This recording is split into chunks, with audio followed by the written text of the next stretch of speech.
Join me as I go on my very first ghost hunt, and I'm on a mission to see if I can actually spot a real ghost. I've always been fascinated by the supernatural and the possibility of encountering something paranormal. So, when I finally got the chance to go on a ghost hunt, I just couldn't pass it up. I mean, who wouldn't want to see a real-life ghost? I know what you're thinking. Ghost hunting is just a bunch of hooey, a waste of time, and a bunch of people trying to get their 15 minutes of fame. But let me tell you, I was dead serious about this. I'd always been skeptical, but the more I delved into the world of paranormal activity, the more I realized that there was so much we just didn't understand. My friends and family thought I was crazy, of course. They'd always ask me, "Are you sure you want to do this? It's not going to be some fake staged thing, is it?" And I'm like, "No, guys, I've done my research. I found a group of experienced ghost hunters who are going to take me on a real investigation." But even they were skeptical. They'd say things like, "Oh, you're just going to go out there and not find anything." Or, "You're just going to get scared and come running back." At first, it was tough to convince them that I was serious. But the more I read and learned about the paranormal, the more I realized that there was real science behind it. I mean, there are actual laws of physics that can explain some of the phenomena that we experience as ghostly activity. So yeah, I was determined to see this through, no matter what. I'd chosen a location that was notorious for its paranormal activity, an old mansion on the outskirts of town that had been abandoned for decades. The stories about this place were legendary. Doors slamming shut, ghostly apparitions, disembodied voices. I was both excited and terrified at the same time. We arrived at the location just before sunset, and I was immediately struck by the creepy atmosphere. The building was huge and looming, with tall spires and turrets that seemed to reach up to the sky like skeletal fingers. We set up our equipment, infrared cameras, digital recorders, EMF meters, and began our sweep of the premises. It was eerily quiet, the only sound being the creaking of the old wooden floorboards beneath our feet. As we made our way through the mansion, we started to experience some weird phenomena. Doors would slam shut on their own, and we'd hear whispers and creaks that seemed to come from nowhere. I was getting more and more spooked by the minute, but at the same time, I was determined to see this through. And then it happened. I was standing in one of the upstairs bedrooms, trying to get a reading on my EMF meter, when I saw it. A figure, tall and imposing, standing just behind me. I felt a chill run down my spine as I realized that I was staring at a real, live ghost. My heart was racing, and I was trying to process what I was seeing. The figure was translucent, almost ethereal, and it seemed to be surrounded by a faint, pulsing light. I was frozen in place, unable to move or speak. It was as if time had stood still, and all that existed was me and this ghostly entity. The atmosphere in the room was electric, and I could feel the hairs on the back of my neck standing on end. It was a truly surreal experience, and one that I'll never forget. So that was my first ghost hunt, and let me tell you, it was an experience I'll never forget. Seeing that ghost was a game changer for me, and it's made me realize that there's so much more to this world than we can see and touch. If you've had a similar experience, or if you've got a ghost story of your own, I'd love to hear about it in the comments below. And if you're new here, consider subscribing for more ghost hunting adventures. I've got a whole bunch of them planned, and I'd love to have you along for the ride. Part 1. Into the shadows of the abandoned mansion. I'd always laughed at ghost stories. They were just tall tales, after all. But something changed in me when I began reading accounts of people who claimed to have witnessed the unexplainable. The details, the expressions in their voices on those grainy videos, all pointed to something I couldn't deny anymore. So, when I finally had the opportunity to join an actual ghost hunt, I was more than ready. Or so I thought. The abandoned mansion sat at the edge of town, concealed by layers of twisted trees and heavy underbrush. Its silhouette was unmistakable against the dusk-crumbling turrets, decaying wooden balconies, and countless broken windows like empty eyes staring out into the growing darkness. There was a history here, and it was heavy with tragedy. Murders, suicides, and whispers of dark rituals clung to the place like a mold that couldn't be scrubbed away. Our team consisted of 3 experienced ghost hunters and me, the curious novice. They greeted me with knowing smirks as I joined them. "You ready to meet your first ghost?" One of them, Jenna, asked with a raised eyebrow, her voice laced with both encouragement and warning. I forced a laugh, too eager to admit my rising nerves.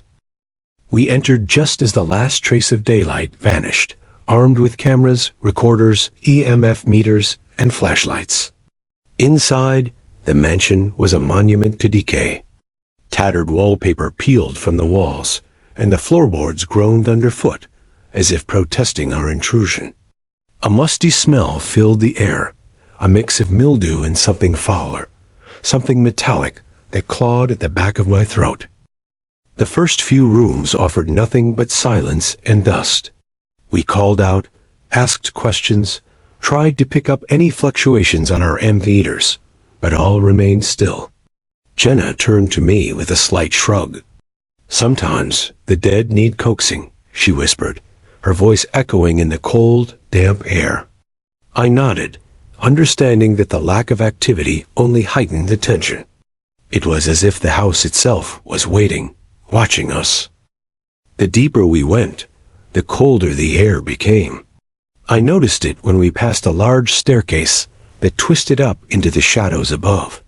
I could see my breath misting in the air, even though it was a warm evening outside. The others didn't seem to notice, so I kept quiet, brushing it off as nerves.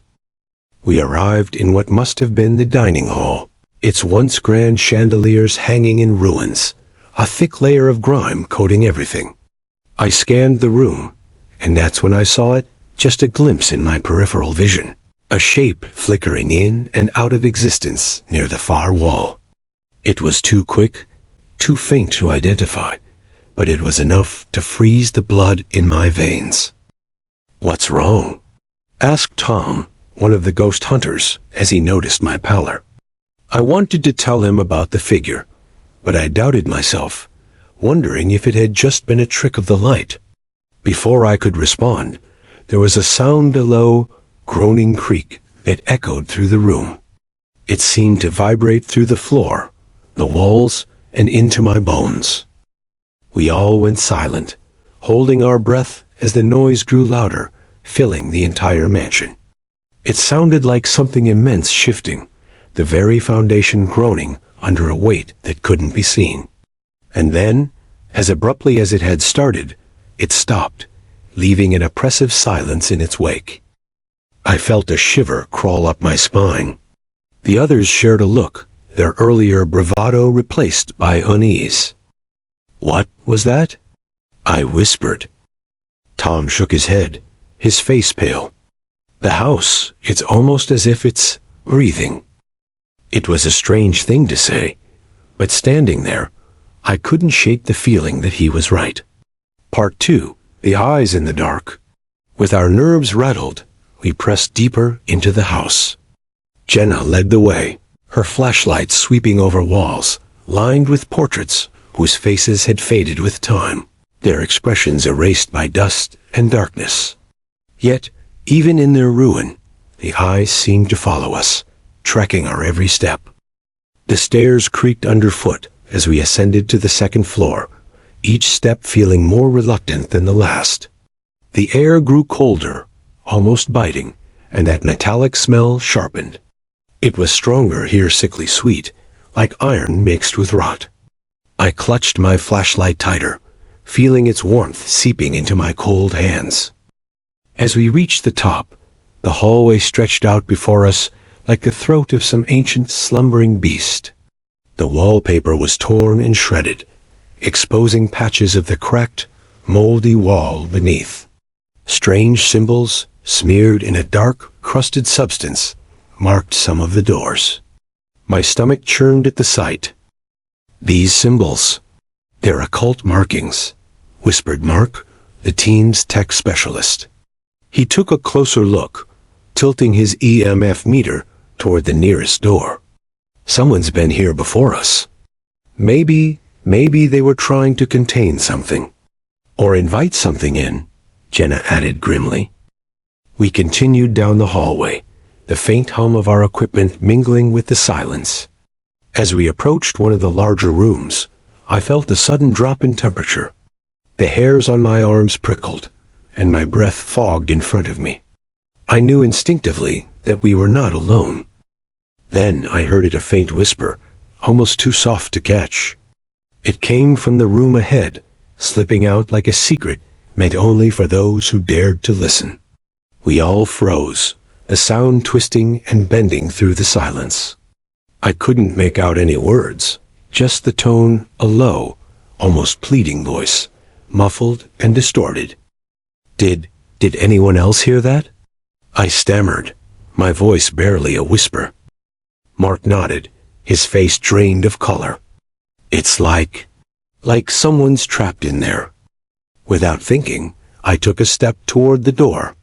I don't know what compelled me, but something in that voice called to me. It was as if the house itself was trying to pull me closer. My fingers brushed the door handle, feeling the cold metal bite into my skin. Suddenly, Jenna grabbed my arm, her grip hard and desperate. "Don't," she said sharply, her eyes wide. "This place, it's different. It's waiting for us to open a door we might not be able to close." Her words cut through my trance, and I backed away, heart pounding. She was right. There was a heaviness in the air, a kind of malignant patience that settled into the shadows around us. As we turned to leave, the whispering grew louder, frantic now, as if whatever was on the other side knew we were abandoning it. The words became clearer, more insistent, begging us to stay. I fought the urge to turn back, focusing on the hallway ahead, willing my legs to carry me forward. But then, something brushed against the back of my neck soft, like a hand gliding over my skin. I gasped, spinning around, only to see an empty, shadowed corridor stretching behind me. My flashlight trembled in my hand as I searched the darkness, but there was nothing. Nothing except the lingering chill of a presence that should not have been there. "Let's keep moving," Mark said, his voice strained. He kept glancing over his shoulder as we continued down the hall, his steps quick and anxious. We reached the far end of the hall, where an old decaying door stood slightly ajar. A faint light flickered from within, casting a dim, sickly glow that pooled out into the hall. It was the only light we had seen in the mansion, and that alone was enough to make my skin crawl. "Did anyone leave a lantern in here?" I asked, my voice barely above a whisper. The others shook their heads, each of them equally uneasy. Jenna held up her camera, pointing it toward the room. As she stepped forward, the light flickered, sputtered, and then died, plunging the room back into darkness. She lowered her camera, biting her lip. This isn't right." We all stood there, staring into the pitch-black room, as an overwhelming sense of dread settled over us. The silence pressed against us, thick and suffocating. And then, from deep within the shadows, a faint scraping sound echoed. It was subtle at first, almost like nails dragging across wood, but it grew louder, closer, until it was right in front of us. I felt something shift in the darkness, a shape, vague and towering, slowly unfolding within the shadows. The flashlight beams flickered, as if they too were afraid to illuminate whatever lurked within. And then I saw it, a face, pale and twisted, emerging from the shadows. The face was hideously contorted, its eyes sunken and black as coal, its mouth stretched into a wide, unnatural grin. My heart pounded, and I staggered back, nearly tripping over my own feet. The thing didn't move, just stared at us, its gaze filled with a dark, unending hunger. And then it whispered, a single word that sent a chill through every bone in my body. Stay. Mark let out a strangled cry and bolted down the hall. Jenna grabbed my arm, dragging me backward as we stumbled away from the room. But as we turned, I caught one last glimpse of the figure, its face fading back into the shadows, that chilling smile, the last thing to disappear. We sprinted down the hallway, the air thickening around us, pressing in on all sides. The walls seemed to shift, the doors creaking open and closed, as if the house itself was alive, desperate to keep us within its dark embrace. As we reached the staircase, I heard it again, the whisper, louder this time, echoing through the mansion in a cacophony of voices, each one pleading, each one furious. Stay with us.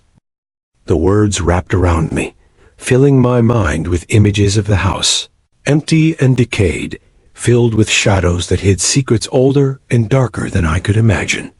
I fought the urge to turn back, to answer the call that filled the air, but Jenna's hand tightened on my arm, grounding me, pulling me away from the edge of madness. We practically fell down the stairs, stumbling over each other in our haste to escape. But as we reached the bottom, something strange happened. The temperature dropped again, freezing cold this time, and the doorway, the exit we had come through, was gone. In its place stood a solid wall, blocking our only way out. Part 3. The walls have secrets. Panic set in, thick and consuming. We were trapped. The way we had come in was now sealed off, replaced by solid wood paneling that matched the rest of the decrepit walls. Mark pounded on it, his fists echoing uselessly through the empty halls, but there was no give, no hidden latch. Just an endless stretch of old, warped wood, as if the door had never existed. This can't be real, I stammered, my heart hammering against my chest. There was a door here. We all saw it. Jenna's face was pale, her eyes wide as she scanned the walls, looking for any crack, any seam that might signal a way out. It's the house. It's keeping us here, she whispered, as if speaking too loudly might give it even more power. The oppressive silence was broken by a new sound, a slow rhythmic tapping, echoing from somewhere deep within the mansion. Tap, tap, tap, like fingers drumming on a hard surface. It was subtle at first, a soft cadence, but it grew louder, resonating through the walls, as if whatever was making the sound was drawing closer. I glanced at Mark, who was pale and trembling, his EMF meter forgotten in his hand, spiking into the red. Something's coming, he whispered, barely audible. Without another word, we started moving, darting down the hallway in search of another exit, any way out of this nightmare.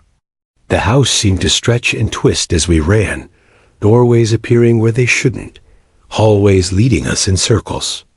I was losing all sense of direction, every room blending into the next, each one darker and more decayed than the last. The tapping followed us, relentless, echoing through the corridors, a constant reminder that we were not alone.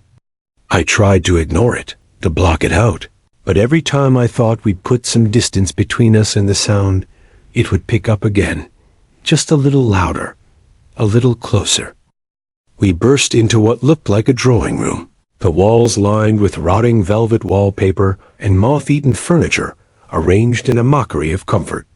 Dust floated in the air, catching the faint light of our flashlights, and in the corner, something gleamed, a small silver box, half buried in the shadows. Jenna's flashlight flickered over it, her curiosity getting the better of her. "Wait, what is that?" she murmured, stepping forward. "Are you serious?" I hissed, reaching out to grab her arm. "We need to keep moving." But she was already crouching down, her fingers brushing over the box. It looked old, the metal tarnished, etched with strange spiraling symbols that seemed to twist and writhe under the light. As she lifted the lid, a thick, rancid smell wafted out, so putrid I had to stifle a gag. Inside was a bundle of papers, yellowed with age, and something else. Something that looked like dried flowers, though they were shriveled and blackened beyond recognition. "What is this?" Jenna whispered, holding up one of the papers. It was covered in cramped handwriting, lines and lines of text scrawled in an ink that had faded to a rusty brown. She squinted, trying to make out the words. The writing was almost illegible, but one phrase stood out, scratched deeply into the parchment, as if the writer's hand had pressed down with unnatural force. "Stay with us. Stay forever." A chill crept over me, settling into my bones. I took a step back, trying to distance myself from the box, from the awful smell and the ominous message. Mark's voice broke through my rising dread. "We need to get out of here now. The house is closing in." Jenna dropped the paper back into the box, her hands trembling as she snapped the lid shut. But as she did, the room seemed to darken, the shadows thickening and growing around us. The tapping had returned, louder now, reverberating through the walls like a heartbeat. And then, from somewhere in the hallway, a new sound joined it, a soft, raspy whisper, just barely audible. Stay with us." I felt a tug at the edges of my mind, a strange compulsion to turn back, to stop running, and just stay. It was as if the house itself was inside my head, its voice soft and insidious, promising peace, an end to the terror, if only I would surrender. I shook my head, trying to clear it. "We need to move. Whatever's in here, it's messing with us," I said, pulling Jenna to her feet. She looked dazed, her eyes unfocused, as if she, too, had heard the house's call. The three of us hurried down another hallway, moving faster now, our footsteps echoing through the empty corridors. But the mansion was no longer content to merely whisper. It was closing in, the walls seeming to narrow, the floors creaking and groaning underfoot, as if they might give way at any moment. The house felt alive, shifting and twisting, trapping us in a maze of decayed rooms and dark, endless hallways. We rounded a corner, only to come face to face with another dead end, a solid wall where a hallway should have been. The walls around us began to pulse, almost imperceptibly, like the slow, rhythmic beat of a heart. I felt a sudden pressure in my chest, a heaviness that made it hard to breathe. No, this isn't happening," Mark stammered, his voice high and frantic. He pushed at the wall, pounding his fists against it, but it was useless. And then, from the darkness behind us, a low, raspy chuckle echoed through the air, a sound that was both human and not. It was a cruel, mocking sound, as if whatever haunted this place took pleasure in our fear, in our desperation. I turned, shining my flashlight back down the hallway, but there was nothing there. Just shadows, thick and impenetrable, pressing closer with each passing second. Did anyone else hear that?" I whispered, feeling a cold sweat break out across my forehead. Jenna nodded, her face as pale as the moonlight filtering through the broken windows. "We need to find another way out. We can't stay here." The house seemed to react to her words, the walls shuddering, the floorboards creaking as if in protest. And then, from the shadows, something began to emerge, a shape, tall and thin, its limbs too long, its movements slow and deliberate. The flashlight beams flickered and died as it drew closer, its form obscured by the darkness that clung to it like a shroud. I felt a chill run through me, an instinctive primal terror that rooted me to the spot. "Run," Mark whispered, his voice barely audible over the pounding of my own heart. But my legs wouldn't move. I stood there, paralyzed, watching as the figure approached, its face hidden in shadow, its eyes two empty pits of darkness that seemed to consume the light around them. Then it smiled, a slow, horrible smile that stretched across its face, revealing rows of sharp, broken teeth. It reached out a hand, its fingers long and skeletal, beckoning us forward. "Stay with me?" it hissed, its voice a chorus of whispers, each one more insistent than the last. "Stay forever." Jenna snapped out of her trance first, grabbing my arm and yanking me backward, breaking my gaze. We turned and ran, Mark close behind us, our footsteps pounding through the silent mansion. The shadows seemed to shift around us, blocking our path, guiding us deeper into the house, twisting the corridors into an endless maze. We ran until my lungs burned, until my legs felt like they would give out. But the figure followed, its laughter echoing through the halls, relentless and mocking, a reminder that no matter how far we ran, we were still trapped within its walls. Finally, we stumbled into a large, circular room, its ceiling stretching high above us, lost in shadow. At the center of the room was a spiral staircase, its steps winding up into the darkness. It's our only way out," Mark panted, glancing up at the staircase. We hesitated, staring up into the pitch-black void above us. But there was no other choice. The creature was coming, its footsteps echoing through the hall behind us, growing louder, closer. One by one, we ascended the staircase, the shadows pressing in on all sides. The laughter followed us, low and guttural, as we climbed higher, deeper into the heart of the mansion. And then, as we reached the top, we saw at the doorway, bathed in a faint, otherworldly glow, our escape. But something didn't feel right. The air was thick with the smell of decay, and as I stepped forward, I felt an overwhelming sense of dread, a deep, gut-wrenching certainty that whatever lay beyond that door was not freedom, but something far worse. But before I could voice my fear, the door swung open on its own, revealing nothing but darkness beyond. "Go!" Mark yelled, shoving us forward. And so we stepped into the dark, leaving the mansion's mocking laughter behind, not knowing if we were truly escaping, or stepping into the heart of something far more terrifying. Part 4. Through the door. Stepping through that doorway felt like falling into a void. The darkness swallowed us whole, suffocating and absolute, as if we had been swallowed by the house itself. I stumbled forward, feeling my way blindly, my fingers brushing against rough, damp walls. There was no floor beneath me, just an endless descent, pulling me deeper and deeper. Then, without warning, the darkness lifted, replaced by a dim, sickly light that flickered and pulsed, casting twisted shadows on the walls around us. I found myself in a narrow, cramped corridor, lined with doors on either side, each one more decayed and ominous than the last.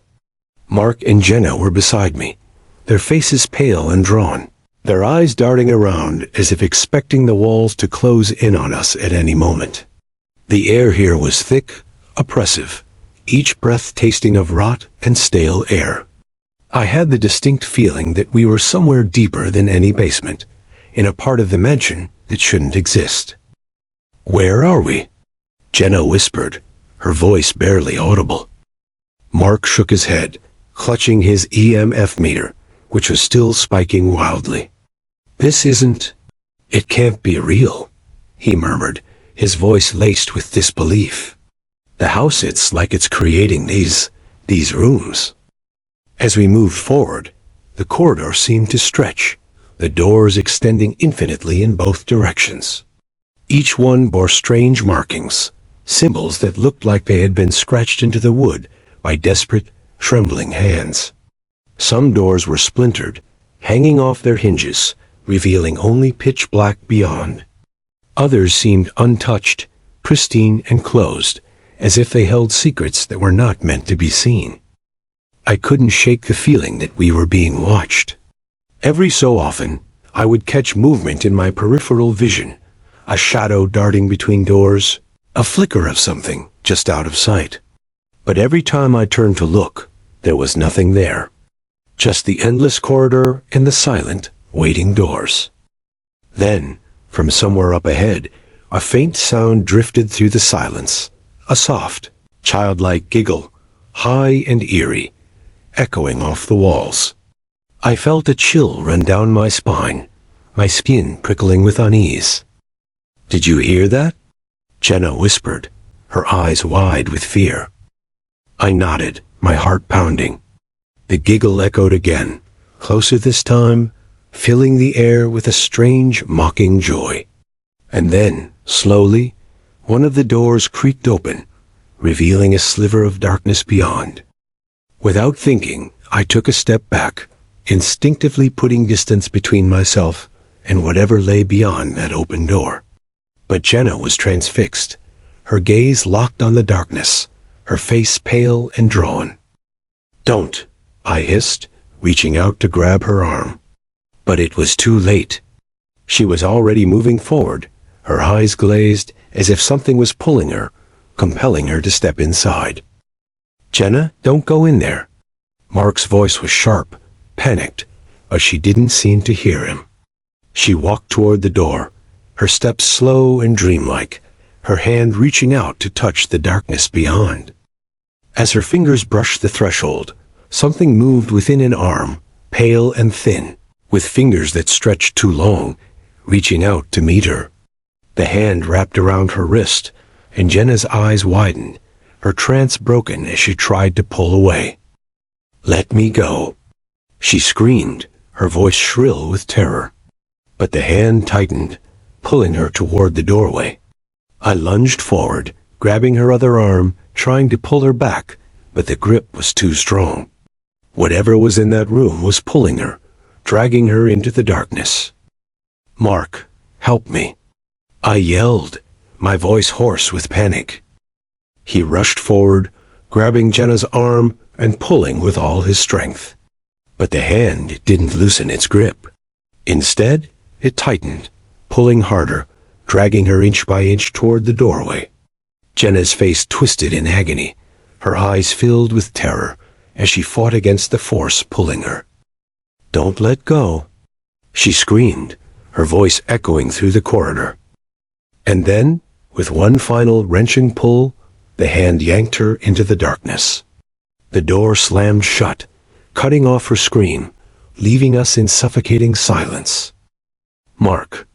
And I stood there frozen, staring at the closed door, the reality of what had just happened sinking in.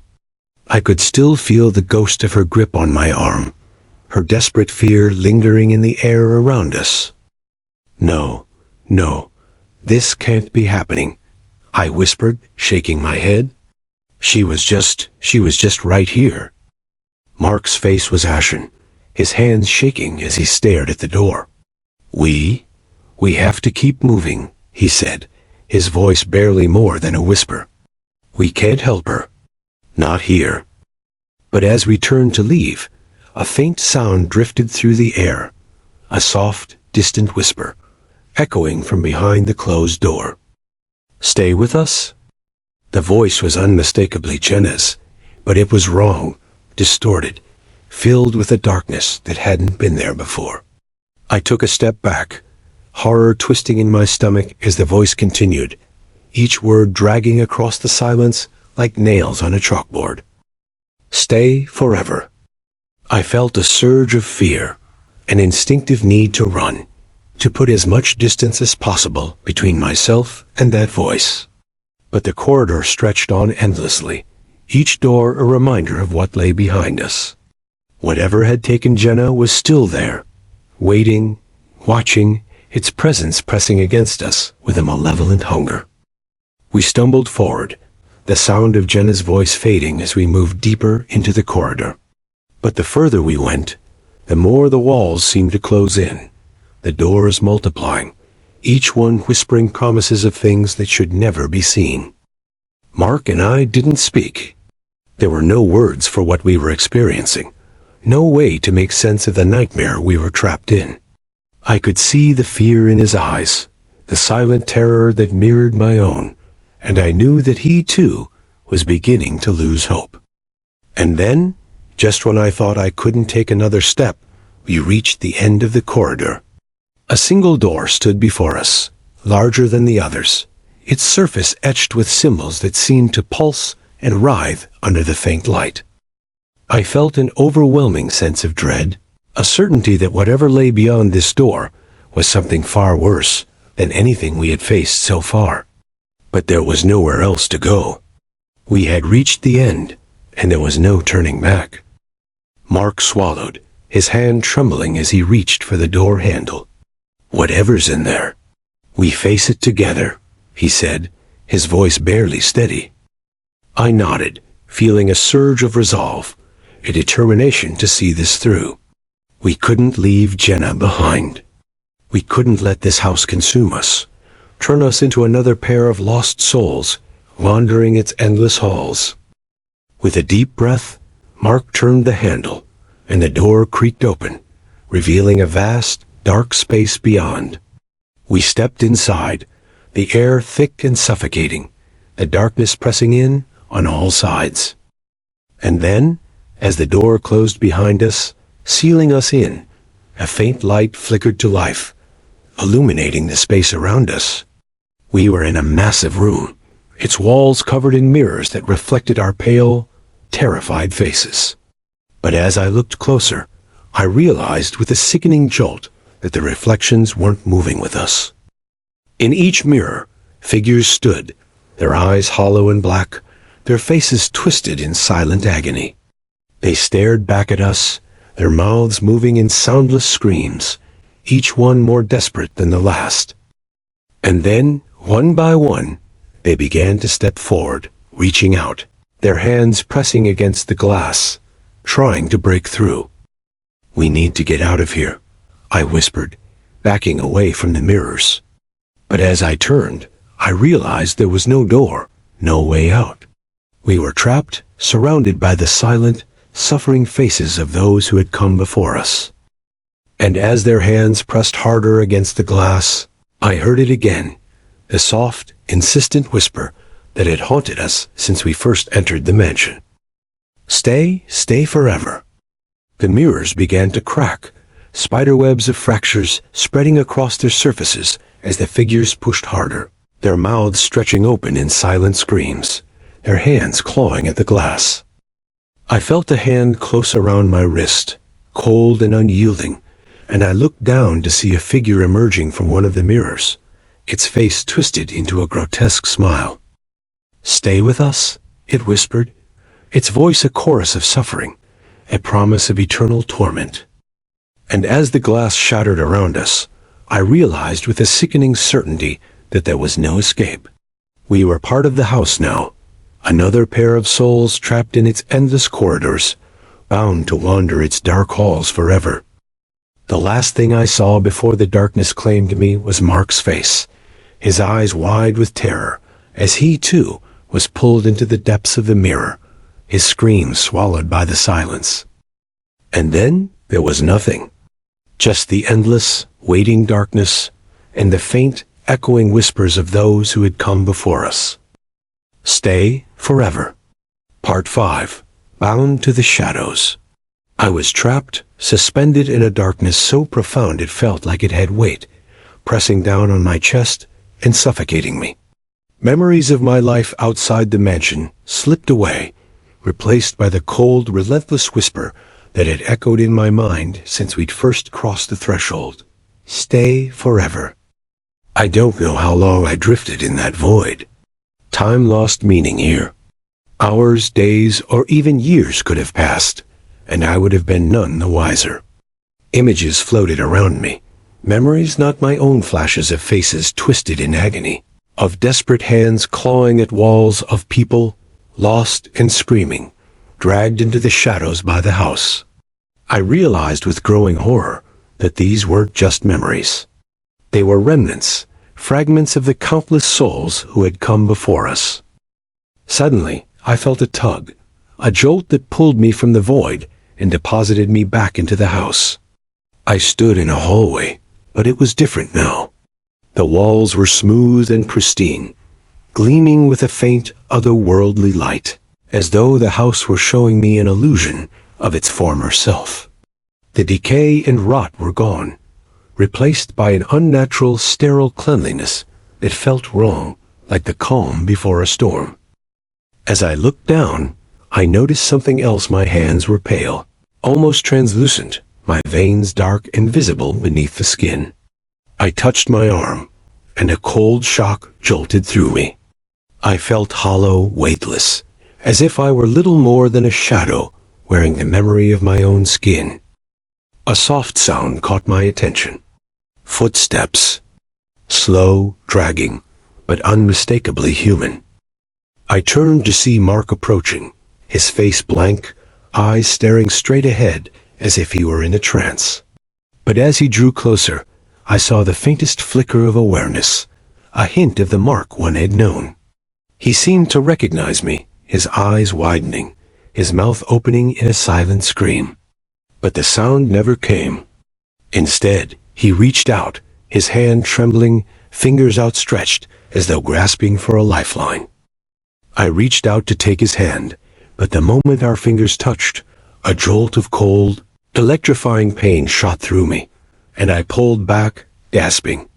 Mark's face twisted in anguish, and he mouthed a single word, a plea that broke through the silence. Help. I felt tears sting my eyes, a raw ache in my chest as I looked at him, knowing I was as powerless as he was. The house had claimed us both, and now it held us here, bound by shadows and whispers, doomed to wander its endless halls forever. The walls shifted, the corridor stretching into a new shape, and a door appeared at the end of the hall. I felt compelled to follow, drawn forward by an invisible force, as if the house itself were guiding me. Mark walked beside me, his eyes wide and hollow, his expression frozen in an eternal scream that he could no longer voice. The door opened before us, revealing a room I had never seen before. It was small, barely more than a closet, the walls lined with mirrors that stretched from floor to ceiling. Each mirror was cracked, the fractures forming a web of shadows across the glass. And in each mirror, there was a reflection, but not of me. They were reflections of the others' faces I had seen, in the corridors, in the shadows, lost souls staring back at me from behind the fractured glass. One by one, they turned toward me, their faces contorted with anguish, their eyes pleading, desperate. I saw Jenna among them, her face pale and drawn, her eyes wide with horror. She reached out, her hand pressing against the glass, her fingers stretching toward me, as though I could pull her free. "Please, let us out," she whispered, her voice barely audible. "Please." The other faces joined her, their whispers blending together in a desperate chorus, filling the room with a soft, maddening murmur. They begged, pleaded, their voices filling my mind, overwhelming me with their pain, their despair. I wanted to reach out, to help them, but I knew it was impossible. I was just as much a prisoner as they were. The room began to close in, the walls shifting, the mirrors pressing closer, as if the house were swallowing us whole. I tried to scream, to break free, but my voice was lost in the cacophony of whispers, drowned out by the endless pleas of the souls trapped within the glass. And then, just as the darkness threatened to consume me entirely, I felt a strange pull of force drawing me back, away from the mirrors, from the house. The walls shuddered, the mirrors shattering into fragments, the faces dissolving into shadows. In an instant, I was back in the hallway, lying on the cold, cracked floor, my heart pounding as if I'd just awoken from a nightmare. I pushed myself up, disoriented, gasping for breath. The mansion was silent, empty. The oppressive atmosphere was gone, replaced by an eerie stillness that made my skin crawl. I looked around, half expecting to see Mark or Jenna, but they were gone. There was no sign of them, no trace of their presence. It was as if they had never been there at all. My mind raced, trying to make sense of what had happened, but the memories were already slipping away, fading like a dream upon waking. I stumbled forward, barely able to keep my balance, my thoughts clouded with confusion and dread. Somehow, I found myself at the front door. It was open, the evening light spilling into the mansion, casting long shadows across the floor. I hesitated, my hand resting on the doorframe, a strange reluctance tugging at me, urging me to stay, to turn back. But I forced myself to step outside, the cold night air filling my lungs, grounding me in reality. I glanced back at the mansion, half expecting to see a face in the window, a shadow lurking in the doorway. But there was nothing. Just an empty, silent house, its windows dark and hollow. I walked away, each step feeling heavier than the last, as though I were leaving a part of myself behind. I could still hear the whispers in my mind, faint and distant, calling to me from the shadows of the mansion. Stay, stay forever.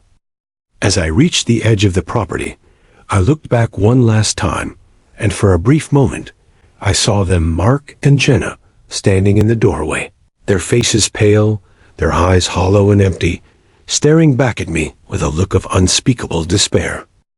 And then they were gone, swallowed by the shadows, as if they had never been there at all. To this day, I don't know how I escaped that house, or why it let me go.